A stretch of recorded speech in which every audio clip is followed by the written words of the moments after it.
Hello everybody and welcome back to SpeedConline 2022. This event is in benefit of Save the Children and you can find the links to donate below the stream or by typing !donate in the chat. So here we are with Frogun 80% by TheHellfridge there. So how about you introduce yourself? Hi everyone, I'm TheHellfridge and I will be showing you a wonderful little game called Frogun, and I have a fitting frog hat that I always wear whenever I run this game that my lovely fiance made. And I think I'll just go straight ahead into the game. Just for the story, it's about this little girl and she's lost her parents in this temple full of bugs and we're gonna get them. And I will go into speedrun mode because it has a very nifty little timer, and the time will start once I hit start speedrun mode, and it will start in 3, 2, 1, go. Good luck. Thank you. And this very first level will already show you everything you need to know about this game, because there's a lot of level and we will go through very little of it. You see, we have this gun, which is sentient. It is a gun. It's also a frog. And we have to get to this little emblem at the end. And the great thing is that this gun attaches to basically any surface. Unless it's like a tiny enemy, then you grab it. And we will use that to go through very little of all of the architecture, which is nice to look at.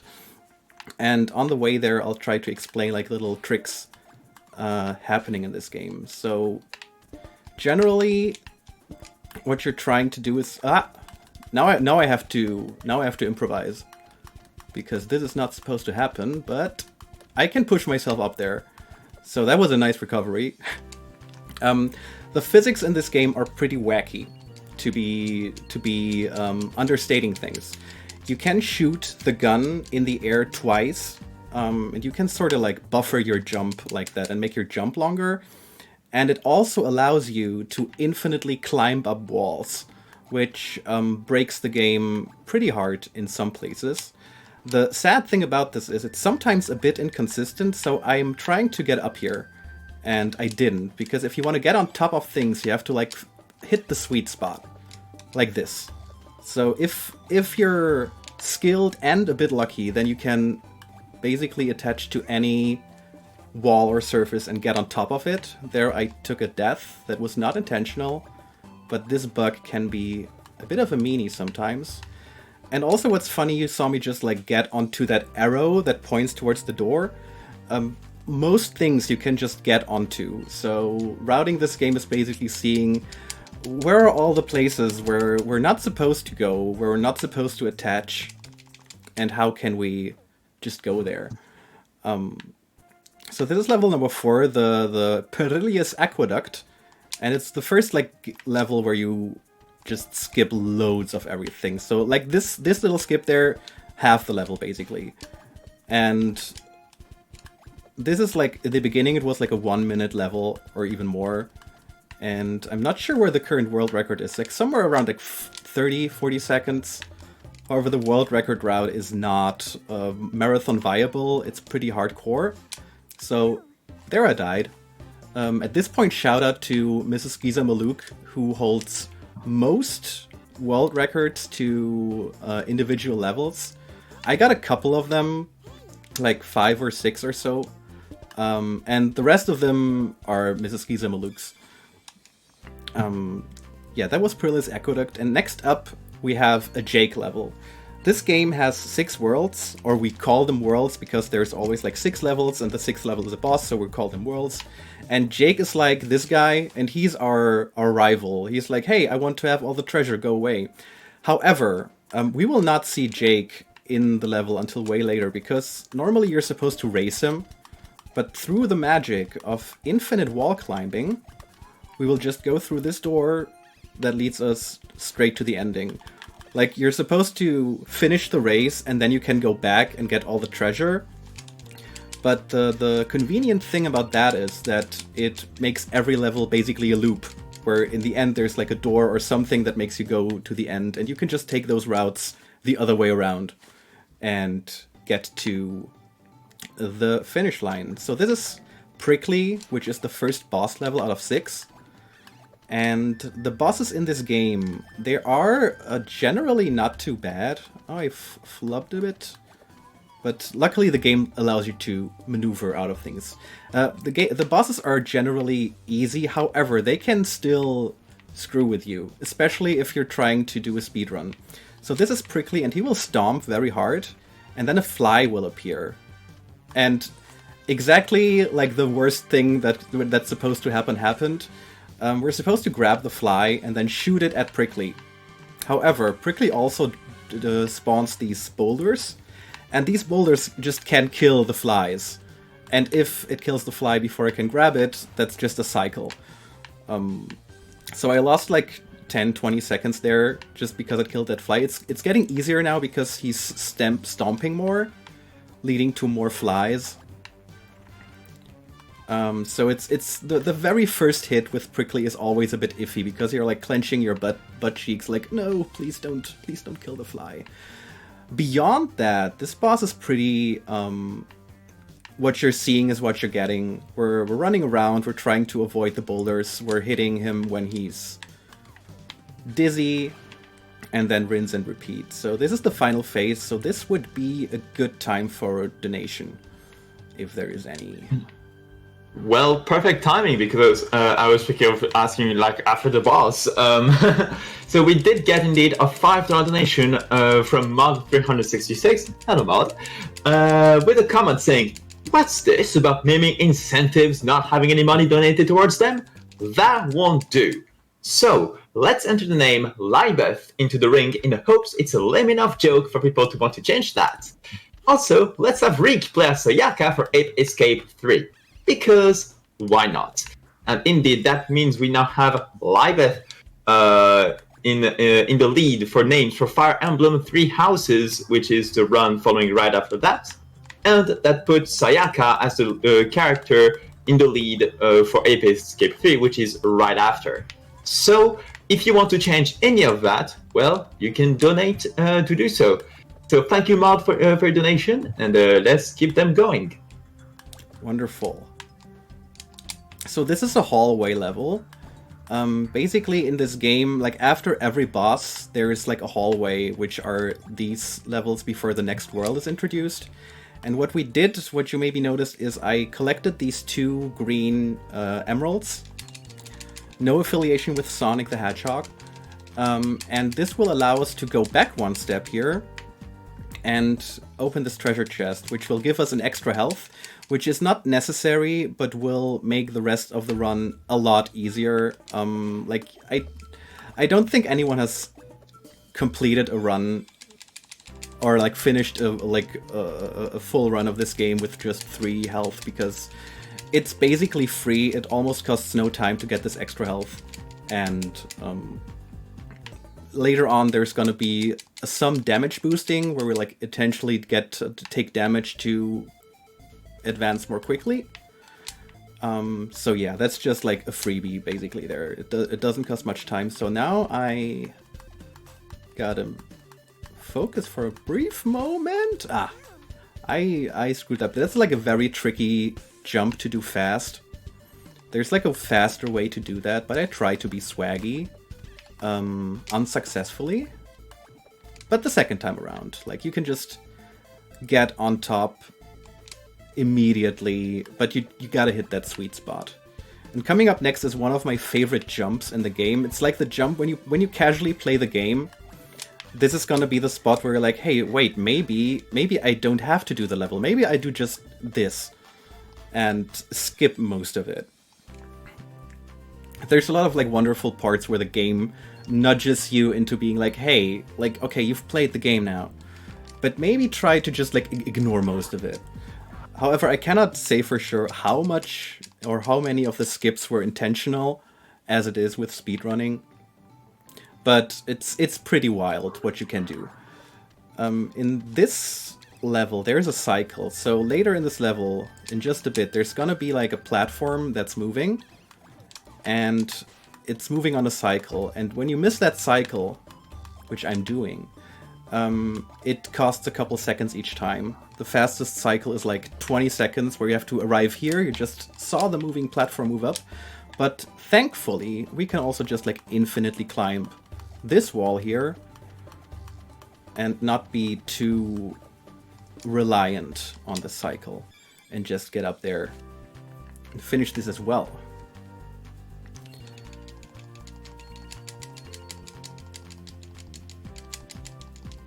So if there's like any donations, this would be a good time, because next up there's gonna be another Jake level, starting with a big skip, and right after that skip, we go over here, onto the stream, and this would be a good time for donation. All right, thank you so much. So right now, at the moment, I can perhaps use time to remind everyone that this particular marathon is in benefit of Save the Children, which is an absolutely amazing cause.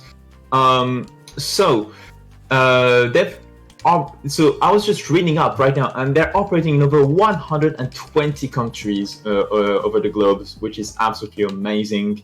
And their impact worldwide is really, really great. It says here that they've impacted lives of over 1 billion children. So you can see here how your donations can have an amazing impact over the world. And so any donation helps. Even a $1 donation can provide 4 children with treatment against pneumonia. And as such, everything counts. So I want to say thank you again for all the donations so far. And yeah, let's keep it going. Absolutely. Like, every donation is absolutely appreciated. This is Kiki. Kiki is, design-wise, he's my favorite boss. Because just look at him. Look at the little, like, sun hat. Look at the wristbands around all of these. Like, this is 80s energy, and I appreciate that a lot. However, speedrun-wise, it's my least favorite boss. Like the worst, in my opinion, because he also can destroy the things that I need to damage him. So you saw me pick up this little crocodile, and the little whirlwinds that he just shot at me, like, these can kill the crocodile, which is unfortunate. I'm gonna try to manipulate what he does to avoid that, which makes me take damage. So it's, in my opinion, like, one of the trickiest bosses, probably the second trickiest after the very last one, which is gonna be a bit of a butt clencher. But what I'll do is, he's gonna do one little zippy zap, and you saw me, like, I align him with the wall so he just goes back and forth. And now I'm gonna just take the damage. So now these two whirlwinds are going parallel, and I'm trying to lure him away from me so I can grab this. And this was a good fight. Like, this is like another example where it can just, the bosses, they're all the same each time. So, oh no, now I went into the level again. They're all going on cycles, and everything they do the same way every time. The things that are random are like something like the boulders, or where the flies or enemies drop, but overall, like, the attacks they always do them the same way. Which is convenient, but it also can screw you over. So this is the next hallway level, which technically it was on a cycle a while ago. It's not anymore if I wouldn't screw up the tricks. I will like casual percent now, because I screwed up the trick. Normally you can just like zip up here and not bother with the column. And we're gonna do another video game staple, the old trick of just going onto the wall to ignore the level, which is technically not much not faster, but way safer. But I definitely wanted to show it off because I just love these very video gamey things, like harking back to Mario Bros, where like, hey, just like ignore level. Why play level if you can just go fast? However, I do highly recommend this game also casually. If you're like into 3D platformers of the N64 and PS1 era, if you like the aesthetics, if you like a bit of the jankiness, then this is absolutely a game that you will enjoy. Are there any particular inspirations for this game from that era? I don't know anything explicit. Like what I keep thinking about, just aesthetics wise, is like Mega Man Legends, like with the big eyes and the way the models look. I keep thinking of Mega Man Legends. However, I do not know if this has been a conscious callback. However, you can turn on like a CRT filter and make it look like even more grainy and everything, and it's wonderful. And I would also say, as a speed game, it's relatively easy to pick up. Because you have to, like...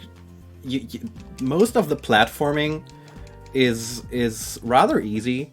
So you have to really focus on, like, these tricky zips. But it's like, it gives you a lot of, like, pause, a lot of room to breathe in between the more difficult tricks. This is Cold Cave. And I think I still have the world record in this one. And I also discovered a trick in this, which was introduced with the latest patch. Like, the latest patch has introduced this the infinite wall jumping. And this has made things possible that were not before. So I'm gonna shoot the enemy, do 1, 2. So by shooting the enemy, I get some extra distance. And then I can still shoot twice, so I buffer the jump a bit more, and then I can reach that wall and ignore a horrible part of this level. There's this whole part with a blue button, and I'm really bad at it, and I'm so glad that I found this. I found this trick out of spite, because I did not want to do that section of the level that you would have to do before. Now I went into the wrong direction, which is a very secret speed tech that I will not explain further. But yeah, so far this run is actually going pretty great. The official world record, I'm going to say official here, like on the leaderboard I'm still holding the world record for this game. However, fellow runner Trader actually already beat that by like 20 seconds. My world record is like 44 minutes something. He beat that by like 20 seconds already, as far as I know. Like, I screwed up there. But officially, I'm still like the world record holder, but however, Trader will also showcase this game at next GDQ, so I highly recommend all of you to join that. And now I can properly explain the trick that I just screwed up, which is similar to the last one. Like, normally you go through a door and then there's a castle and you have to go this whole way around, but instead we just do this and go to the ending.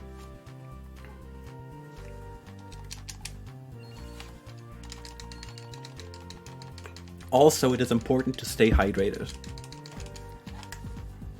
Stay hydrated indeed. Absolutely. So next up, now we're going to see Jake for the first time. Usually you can do this level without seeing Jake.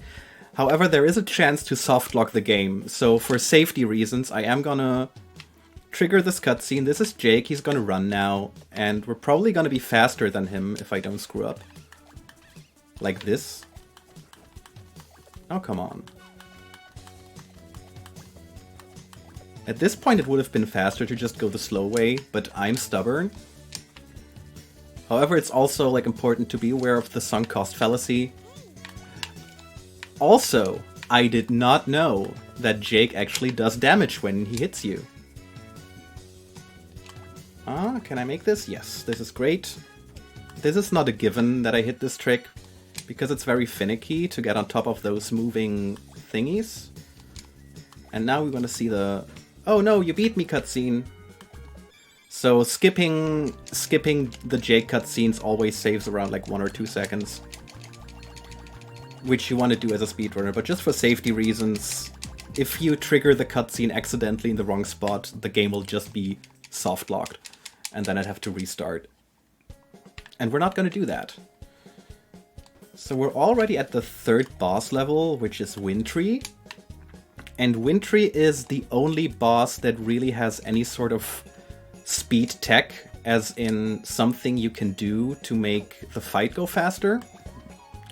While the others are, you have to go through the cycles. You also have to go through the cycles here, but there is something you can do to make it faster. So the first thing Wintry is going to do is chase us with these little ice pillars. And then she's gonna go into the middle and summon some more pillars. And we're gonna get real close to her. I took some damage there. And we can just like immediately stand on the center pillar that she spawns and hit her. Normally you're supposed to jump up some extra pillars that she also summons forth. But you can also just go into the middle. However, I do try to be a bit more careful here. You can do it without taking damage. This should be fine, yes.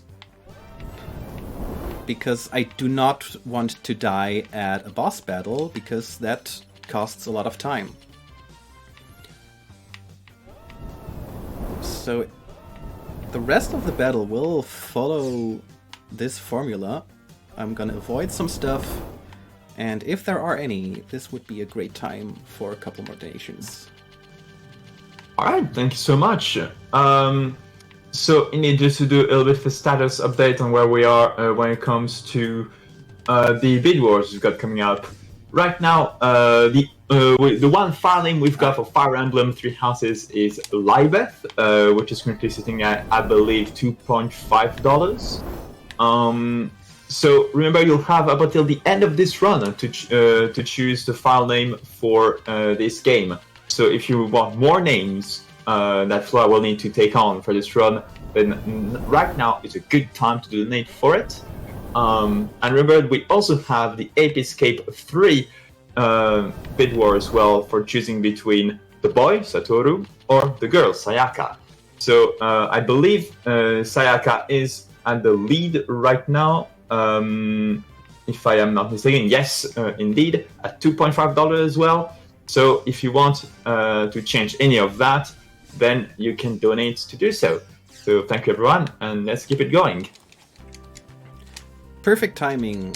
That was the end of Wintry. In the end, that was the last hit, so I was like, I'm gonna take the damage and make sure I'm right there where I want to be. And this leads to the next hallway. And this is my favorite hallway level, because it's another one where it's like, yeah, this is a speed game. Usually you're supposed to very slowly go down here, and there's death planes around the walkway. However, you can just jump over them. It's just like two tiles of death, and if you jump over it, you can just go straight down to the end of the level. It might be like one of the shortest levels. I think the shortest level is under 3 seconds, the world record, which we'll still get to. But this is like top 5 shortest levels in this game. Next up is the fire world. You might see a video gamey pattern where it's like we have the intro world, which is like normal greenery. Come on. Let me get up here. We have the swamp, we have the winter wonderland, we have the fire world. Just gotta focus a bit. Yes. Afterwards we have the spooky world. Oh, why did I do that? Another speed trick, I think. And then we have the final world, which is glorious and splendid and golden. And coming up, not next, but the level afterwards, is probably like the biggest skip in this level. But first, we gotta talk about stairs. Because I already told you that you can attach to anything, including stairs, and this is one of my favorite levels because I like every level where you can attach to stairs to go fast. Because it's just so silly. This entire game is already very silly, but if you let me attach to stairs, I'm just gonna love you forever. I should not have done that. I did it anyway. But this went fine. This is alright.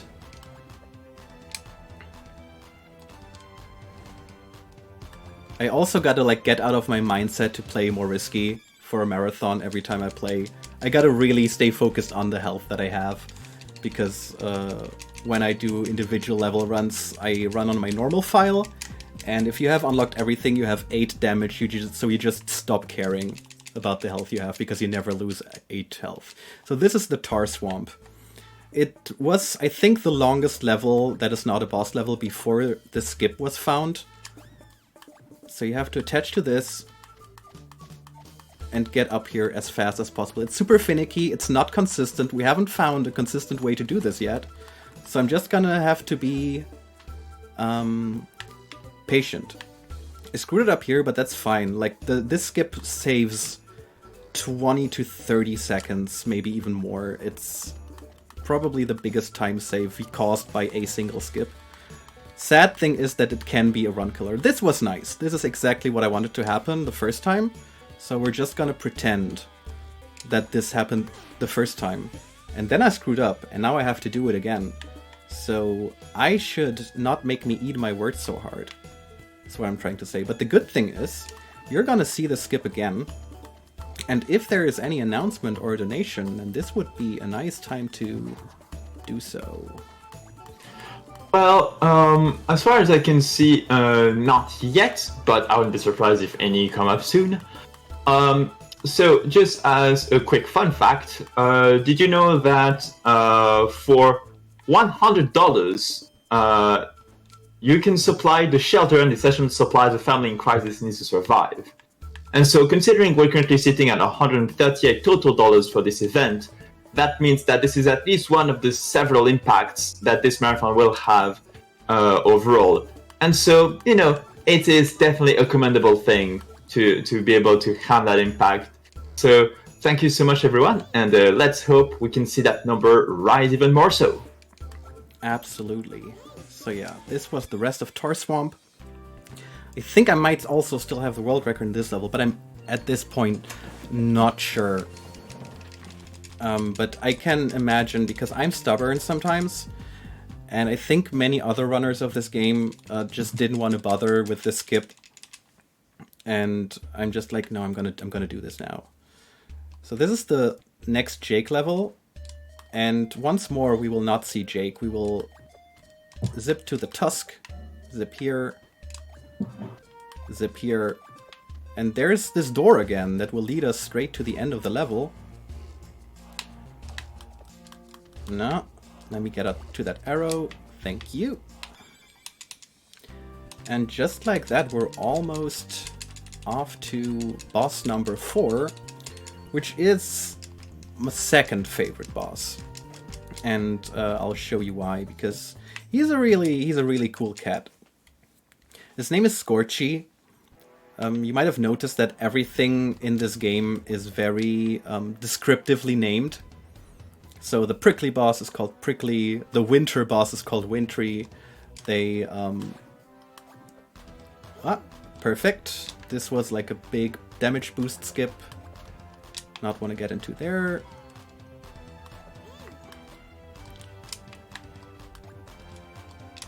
Gonna get up there.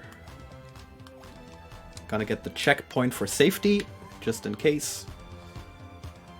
And here's Scorchy. So if Kiki, the ant, was 80s energy, then this is like 90s punk, grunge, whatever energy. Like the little pads with the thorns, the sunglasses. He's just like such a cool dude. Luckily for us, his boss battle is pretty straightforward. What we're also not gonna see anymore is the shenanigans of the first 2 bosses. There's not gonna be like any more things that I need to pick up to hit the boss. The damage is done, like in this boss fight, we do the damage by making him zoom into these blocks that he drops on himself. Which is also like a very video game thing to do, just bosses calling forth the means of their own destruction. Which is something I love. But yeah, this is, I think there's 4 cycles in this boss fight. And his attacks sadly won't get any more effective. He's gonna do these rings and I'm gonna do like 6 360 jumps out of them. Shout out to 360 jumps. Like, I love a game where you can jump into the air and do a full 360 before you land on the ground again. The other notable example being Kingdom Hearts. So if there are any announcements or donations, then this would be a wonderful opportunity. Right, sounds good. So I'd like to remind everyone, in case you might have missed any of the amazing runs we've had so far this weekend, you can check out the SpeedCon YouTube channel. I believe you might be able to find it if you type YouTube. Let me check if that's the case. Yes, you can. So I would definitely recommend that you follow this particular channel, because if you've missed any of the amazing runs we've had so far, and we've had a lot of them, then you can check them back again here when I get released on there. So that's everything you can do. So so definitely do that. Keep donating, keep enjoying, and let's keep it going. Wonderful. Also, a thing I noticed, like, well, you were asking me earlier about like inspirations for this game, and then you just mentioned that there's going to be an Ape Escape run coming up, and I'm also thinking like, yeah, Ape Escape. There's like some DNA of Ape Escape in here, in some way. Not just the looks, but also like the feel of it.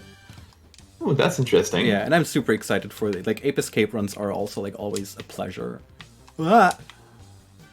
That was an overreaction. I have full health. Like, nothing can stop me now. He said unknowingly. No, there we go. And that was the final hit. And that was boss number 4. So this is where the run starts to become really tricky. Or like the level after the next. The next hallway is still fine, and it's nice to us most of the time. However, World 5 is where things start to get really tricky.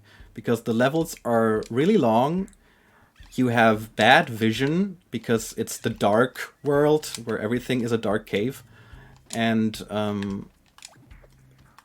missing tricks can cost a lot of time. So what I'm going to do after this level is I'm going to go into the options and going to turn auto-aiming on. This game has an auto-aiming function, which for most of the time makes things slower. However, starting from now on, it actually makes things maybe not faster, but at the very least more consistent. Wait, I had auto-aiming on? That is not true. Like, I know how auto-aiming feels. I think the game is trying to trick me. But anyway, this is Mirage Cave. And Mirage Cave is my second least favorite level. So you see, it's very dark. There's invisible blocks that only appear once you get close to them. And the spiders are on a cycle, so if you miss a cycle, then you're missing a lot of time. If you miss a spider, you fall to your death. And there's a lot of like instant death drops in this specific world. This was pretty nice to get up there immediately. But it could be that I'll try to be a bit more focused while I'm playing this world. So, because if you have like any questions or any comments, feel free to just chat. What? Something I was curious to ask was in the auto aim you just talked about. So how does especially does it affect like between this current world and the reason why you wouldn't want to have it like in previous worlds? That's a great question. So when auto aiming off, you basically shoot in the direction that you're tilting the stick to. If you have auto aiming on, it defaults to the closest thing that you can grab, whether it's like an enemy or a pot or something. And that just sometimes throws your aim off. So here you want to attach to a lot of enemies. So auto-aiming makes things easier. So I'm going to try a big skip, which is pretty swaggy if it works. And if it doesn't, I'll not do it. I'm going to try it one more time because it's pretty cool. It's a skip that originally I found, and Trader, who's going to do the GDQ run, he refined to something even more beautiful. So like attaching to these... Oh, what did I do? That was unintentional. I'm gonna do it I technically showed the swaggy strat. So I'm gonna check that box off and do it more casual now to not screw up again, but basically you zip zap between those columns, get onto the mushrooms, and skip a lot of the level, which you just saw here. Gonna get the safety here, just for good measure, because this world is a doozy. That worked nicely. Going up there. So yeah, all of these enemies and the little skulls with the thorns, they're all easier to hit, especially in mid-air, if you have auto-aiming on. So that's why starting with level 5-2, like I went through all the levels and I was like, nah, like there's no level where auto-aiming off makes anything faster. So now comes my least favorite level. It's the worst level. It's Dark Place. It's a very dark place. That's why it's called Dark Place. And it's got a lot of really bad things that I don't like, basically. And this cool trick here is not even one of them. This is like an easy trick in my book. But everything else in this level scares me a lot. But I'm just gonna try and fight my fears or something. Also, like, these mushrooms are just so much easier to hit if you have... Oh no, this is bad. Ugh. So these spiders, they can be mean. Then there's invisible pathways with enemies on them that shoot things. It's like, hey, we took all of the annoying bits and just focused them into one world. We're gonna like make you go through all of them. However, while this is my least favorite stage, it has one of the coolest skips, which we'll see now. So you see there's like this invisible path and it goes all around these things, and it's very slow. But what we'll do instead is we'll just grab onto the fire thingy and go over it, because we don't wanna play game. We wanna go through game fast. And we've almost made it through this dark nightmare. And I'm gonna play it safe because like redoing things in World 5 is just annoying. So now we gotta wait for another spider cycle. And that's the worst level out of the way. And I think we're still on a pretty good pace. It's gonna come down, like whether we will make estimate or not, is gonna come down to the last boss, basically, because that's like a 4.5 minute arrangement. So this is the last time we're gonna see Jake, because there's just no way in this level to quickly skip the cutscene. However, the level itself, once more, there is a door. We climb up the wall and just ignore his silly shenanigans. I mean, it's actually, like, story-wise, lore-wise, Frogun lore-wise, it's very fitting, because the whole joke with Jake is like that he thinks we want to get all the treasure, and we try to explain to him that we're actually just looking for our parents, and then he just, like, runs off, and it's like, haha, you're not gonna catch me. So I think it's very fitting that in the speedrun we just ignore him. Coming up is the penultimate boss of this game, Hexy, which is also a pretty cool boss. Like, I keep saying that, but the bosses in this game also are just pretty cool for what they are.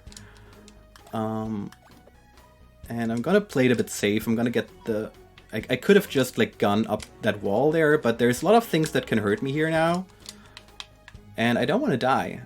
So this, like, this in particular, this section is the most reason that I, like, turn auto-aiming on. Because missing these skulls is a killer, quite literally. But this is Hexy. Hexy is a cool boss, which has, like, one of the funniest glitches in this game. Hexy has a couple of spells. That's why it's called Hexy, if you haven't gotten that joke. And at the end, she'll also always summon this ball. And normally it's supposed to hunt me down, but if I just stand still, it'll just be there and not hurt me. And I can just damage Hexy for free. It's a wonderful glitch. I'm very glad that they didn't get rid of it. Because it makes this fight easier and more fun. So now there's like this wind attack, and you can avoid it by just going to the side and not stopping, and then you're just like not bothered by this at all. The rest of the fight is just gonna be a combination of these spells that's gonna get increasingly more difficult. So the rest of this fight would be a great opportunity for more donations and announcements. Alright, awesome. We currently have 10 minutes left on estimate from what I can see. which means that's basically just about that same amount of time for anyone who might want to see a different name for the Fire Emblem incentive, which will close quite soon then. So as a reminder to anyone who might have just joined in on the stream, the current leading name, which is the only name so far, is for Libeth as the file name for Fire Emblem Three Houses Cindered Shadows. So if you want to change that, you can type in !donate in the chat or click on one of the links below the stream to do so. And you can therefore put in your own choice, because why not? And if you have any particular memes in the names you want to put, then I'd say go ahead, because I think I like memes and I want to see them. Otherwise, your donations are going towards Save the Children, which is an absolutely amazing cause. Currently $138 raised for them, which is amazing. They have a really significant impact. So definitely keep it going, everyone, and keep enjoying the end of this run. Absolutely. I mean, if we're going with the Frogun naming convention, like there's Prickly, and there's Scorchy, and there's Wintry, maybe you should just name Byleth like Fire Emblemy or something. I think that would be a good name. That would be a very Fire Emblemy name. So I'm not sure if it would fit in the amount of characters we can have, but it would be fun. Dang it! It's been a while since I've played Three Houses, so I don't know about so just like Fiery or Emblemy or Dragony, something like that. This level went really well. In the beginning, there was like a cycle with spiders, and I just hit it casually. It's actually pretty hard. So now we're off to the final world, which is the treasure land, the money mech goosebag. Wait, what's his name? Scrooge McDuck world, where everything is made from gold and the performance can sometimes take a dip. But that's fine. Which, I mean, it goes with the thing. There's also these giant worms that are just adorable and harmless. I adore this world a lot. Also, earlier I was wondering about what my world record is, and then I just saw it says so in the top left of the screen. It's 44:51. So, and I think Trader's time is 44:21. It's like half a minute or something. I haven't seen that run yet. I've only seen the screenshot, so I'm actually anxious to see that so I can get back onto the world record hunt. So this is a challenge. When was that world record performed? Trader? When? It's been a while, I think, but right now I just gotta quickly recover from this. I was gonna say, like, I got the world record in this level by, I'm just gonna redo it, by finding the skip. This level used to be super annoying. And this trick basically makes it bearable if I hit it. So I'm just gonna do it one more time. I'm probably gonna do it a bunch more times. So, exactly, you can buffer the jump and get onto there and just go into the corner. So the world record, I think it's like a month old, maybe more. So it's been a while, and there's definitely still like minutes to save. I'm just gonna do this safely here, because I couldn't quite focus while asking. So I would say there's still like two and a half minutes to save. Like there's two like big mistakes in my run, but it's just really difficult to get like the run in this game. And usually, while this game is pretty forgiving thanks to the infinite wall jumping, making a mistake is pretty costly. What we're gonna do here is, oh, that was nice. Usually you like zip in a way that you're in the changing platforms, and if you're inside a platform while that happens, you take damage and it boosts you up. But also, like, I hit the sweet spot on the green block there, and that just boosted me up immediately. So that's neat. One thing about this final world is also like this is the second shortest world. I think World 1 is still shorter, but I think right after that it's World 2, because every level is more of like, it's less of a straightforward level if you go the casual route, but it's more like a level to explore, and somewhere there's almost got the trick, and somewhere there's the exit. And if you're a speedrunner, you just find the exit and go there. So this is the shortest level if you're the world record holder in this level. Like, the world record is 3 seconds because you can basically go from the pot, there is a fly inside, and you can jump off the fly in the air immediately into the door. And if you nail that trick, then you can finish this level in less than 3 seconds. Fewer than 3 seconds. But yeah, this was the last Jake level where we did not see Jake, so we're coming up on the final level, which is Beelzebub. And I'm gonna try to get up here with a bit of swag, which is working. Nice.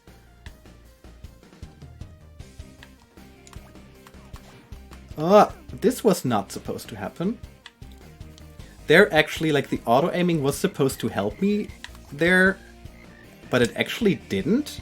So I would say this was a classical, this has never happened before moment. Because this actually, like, a lot of things have happened to me with this game. This is not one of them. So I'm actually gonna, like, play it a bit safer. Because normally you can just attach to that grasshopper and be done with it.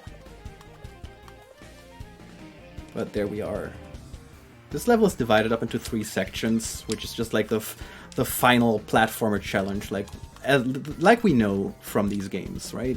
It's gonna test all of our skills. And the final boss is no exception. Like I already mentioned, it's like a 4.5 minute arrangement, this last level, which is mostly due to the boss. It's a long boss fight, and while I would say it's technically not that hard, it can screw you over, and then it takes a long time. We briefly saw a cage with Renata's parents. I didn't mention her name. Her name's Renata. But we skipped that cutscene. And this is Beelzebub. Beelzebub is gonna give us basically all the attacks of the other bosses that we've met so far. On top of his own little tricks. So when we want to damage him, at the end of each phase he summons these torches, and we have to pull the torches under him so that he gets burned. Which I think is pretty fitting, because it's like very much focused on your skills with the Frogun. So we saw the pricklies bouncing. Now we're gonna see Kikis back and forth zooming, which is also more dangerous because you see Beelzebub does it twice in a row, and he also summons these flames. And now I didn't get it parallel, so now I'm scared. But I think he's not gonna make it to me until that's done. Now comes the next torch. It's there. And also, like, this is a reason to turn on auto-aiming, because these pillars are much easier to pull in the right direction if you have auto-aiming on. Well, so far this fight is going great, because this attack, like, this is like the one or two, like, he has 2 original attacks, this is one of them. And it can actually be quite mean. Now this is supposed to be like Wintry's attack with the pillars, it's just more annoying. You have to stand at the exact right spot behind these things, and the way that Beelzebub is facing is where I have to stand on the pillar. And also the hitbox is very finicky, so even if you think you're standing at the right spot, it can still screw you over. So this is phase 3 out of 5. I think we can go for a quick donation if there is one, or an announcement. Yes, indeed. So once again, just a few minutes left for Fire Emblem Bid War. So as far as I can see right now, we don't have any new donations for it, but there is still time for any last-minute ones if you want to fit them in for that. And plus, you know, we're very close to getting to $140 raised in total for Save the Children, which would be absolutely amazing. Even a single dollar can really have a positive impact. For example, with the fact that $1 can provide 4 children with treatment against pneumonia. So it will be absolutely amazing if you can even donate $1. It can have more impact than you might think, and it's absolutely amazing. So thank you, everyone, and let's see how the end of this run goes. Yeah, this is the final phase. He's gonna like throw out basically every attack that he has. So now I'm very, very scared, because usually, like, you don't get inside of this thing. But luckily, I'm a gamer, so this is the final attack, and you can just avoid it by going here, And time is when I finish the level. I'm gonna tell you when time is. Not quite yet. We're gonna still go through the end animation. That was Beelzebub. It was a good fight. I was scared like hell at the end for a 1 minute overestimate. And this is time. GG's. Thank you very much. Thank you so much for having me. This was a solid run, I would say. Like 1 minute overestimate is fine because things can screw you over and cost a lot of time, but I would say that was a solid run. Have you got any other things you'd like to say in particular? Yeah, sure. I would like to shout out some people. I would like to shout out my family who supports me with my silly speedrunning shenanigans, even though I'm older than 30. I want to shout out the Neon White speedrunning community because Neon White is the reason I started speedrunning in the first place. Want to shout out the Frogun community, which is small but lovely. Want to shout out Trader, who I already mentioned, who's going to show this game at GDQ in winter. And also Mrs. Giza Maluk, who holds many IL records and who's also been like just a great friend on this Frogun journey. But yeah, I think that's it from me. Thank you everyone for having me, and please keep donating. Yes, indeed. Those are some great founders to close off. So indeed, keep donating, everyone, and definitely stay tuned because right after a short intermission, we'll be right back with Fire Emblem Three Houses: Cinder Shadows by Fallout 258. So stay tuned, everyone, and we'll be seeing you soon. Bye.